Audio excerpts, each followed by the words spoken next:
So the key words that I need us to pay attention to. We say, number one, we've defined who we are in here. We are ethnic minority, and that's an advantage for us. Why? Because our cultural needs are very different from the cultural needs of the land that we live in, right? So it means that outside the word culture is everything that defines your culture. So you guys, when you're thinking about your projects that you may need, if you are looking to access money from arts, is anything in that pot that's called culture? My name's Peter Murphy, so I was named after my father. He did have 3 sons after me, so don't ask me why. So, full name is Peter Jean Mary Francis Murphy, so I'm from Irish heritage, as you can probably tell. I represent Arts Council England, and I'm what's called a relationship manager. So much as Catherine has just described, Arts Council is the national development agency for the arts that covers England. And in every single office, so there's an office in Birmingham, there are people that are relationship managers. And what's really important when you're thinking about an application is understanding which art form you think your application falls into. So that might be visual arts, it might be dance, it might be theatre, music, literature, or combined arts. That's when you're using lots of different art forms. So we have 5 goals at the moment. We're just changing our strategy for next year. So goal 1 is around excellence. We really want to fund the very best arts activity. Goal 2 is for everyone. We are lottery funded. So again, that's why I'm here. It's really important to us that people connect with it. The lottery is for everyone, and it's about audiences. Goal 3 is resilience and sustainability. So that's helping arts organisations run themselves as a business. So understanding how they can work with our funding, but also private sector funding, and earn income from ticket sales, things like that. Diversity and skills, and that's really about talent development and understanding the different skills that people need to participate in the creative industries. So just looking around today, we can see that we've got some digital work here. I'm sure you do music events, there's dance events. That's absolutely great, but there are people like my friend here who is helping with the presentation, and those types of skills. There's quite a broad set of skills that you need to run a creative industry or a business, so we're interested in supporting that. And then goal 5 is our future. It is about children and young people. What we fund and how we fund. So our funding runs from £1,000 to £100,000. There are 2 tiers of funding. First one is an under 15,000. So if you haven't come to us before with an application, just like any investment partner, I would think of coming for under 15,000. You put your application on the website. These are all the sorts of things that we fund. So we work with museums. I'm creative media, so that's anything around digital. Individual arts organisations, individual artists, museums. Activity in libraries is really important to us at the moment. Events, research and development, tours, workshops, anything and everything that takes money to make your event happen. And then this is the real cornerstone, is that public engagement. So it's great if you like making purple lampshades, but if they're just for you and nobody sees them, then we wouldn't fund you. Again, it's about that lottery. So who's going to see them? How are they going to see them? If I was an artist and I was really, really interested in Chinese calligraphy and I lived in the Midlands, I wanted to go to China to work with a particular artist and bring that back and do an exhibition in Wolverhampton, then we would fund it. Because that's international work, but there's clear benefit to people in England. And we are not profit making. And this is the reason most bids don't get through, is they're underdeveloped applications.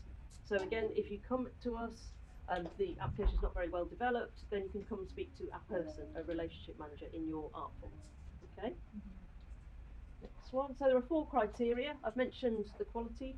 Who are you working? What do the artists do? How long have they been working as an artist? Are they connected to any of our other organisations? Public engagement. Tell us about the finance, the budget, income and expenditure, and how are you going to manage the activity. The more money you ask for, the more questions that we ask. It's about a 38% success rate, which means that there are 62% of applications that don't get through. And so don't take it personally if it doesn't happen first time. I ran an arts organisation in Stoke-on-Trent, where I'm from, and we had applications that went through and we had applications that didn't go through. We have a lot more applications than we have money to fund.